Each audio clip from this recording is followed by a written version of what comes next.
اي نعم انا صاحب شخصية متفتحة، اي نعم ما احكم على اي حد، مالي شغل فيه شلون عايش حياته، طول ما انه هو قاعد يرضي نفسه وربه ووالدينه وهو حر.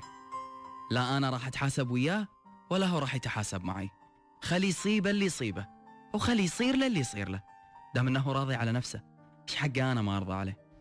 مثل ما انا ابي اعيش حياتي بنفس المنطلق، ابي اعيش بدون لا انت توجه لي اصابع الاتهام لاني قاعد امارس بعض العادات اللي انت ما تقبلها، او انا اأيد بعض الافكار اللي انت ما تأيدها.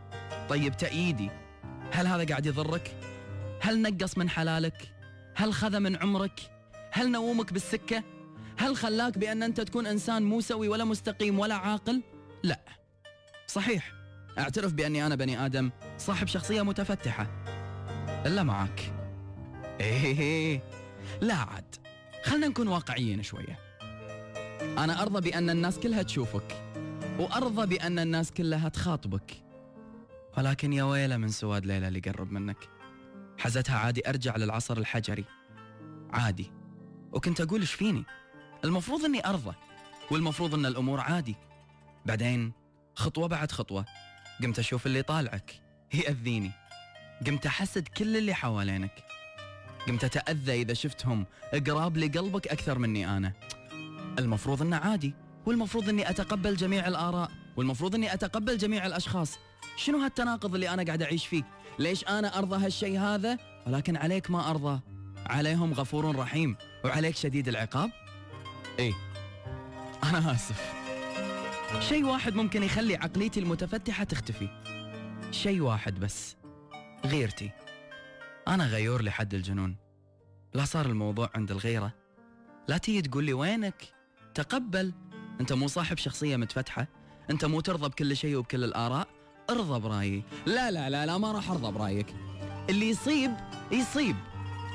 يمكن بعض الناس يصيبهم خوف ويخافون عليك لحد الجنون، ويمكن بعض الناس تصيبهم غيرة ويغارون عليك لحد الجنون، يمكن بعض الناس يصيبهم مرض ويمرضون بهذا المرض لحد الجنون، ولكن أنا حالة مختلفة تماما عنهم. أنا اللي صابني ما صابهم، أو يمكن اللي حايشة نفس اللي حايشني بأيد كلامي. أنا آسف، أنا آسف. اترك الانفتاح العقلي شوي بعيد، واترك كل التفكير والآراء بعيد. فيك ما يختلف اثنين بأن أنت عشق. فيك ما راح أشوف أي آراء متفتحة ولا عقليات مسكرة متحجرة ممكن تقول بأن أنت شخص ما ينفتن فيه، لا ينفتنون فيك. خاف الله فيني ترى أغار، خاف الله فيني ترى أحبك. حزتها أبو العقلية المتفتحة واللي طلعها. أنا اللي صايبني يفرق عنهم، أنا اللي صايبني عشق، عشق من نوع آخر، عشق لم يشهده هذا القلب من قبل. أنت اللي خليت هذا العشق يصيبني، فلا تيجي لي الحين وتقول لي خلك open minded، خل عقليتك متفتحة، تقبل أنهم يكلموني، تقبل أنهم يتقربون مني. إياك وإياك وإياك بأنك تقرب من قلبي بهالسوالف. أنا أرضى، أي نعم أرضى، بس تحت شوري وتحت عيوني وسيطرتي أنا بس.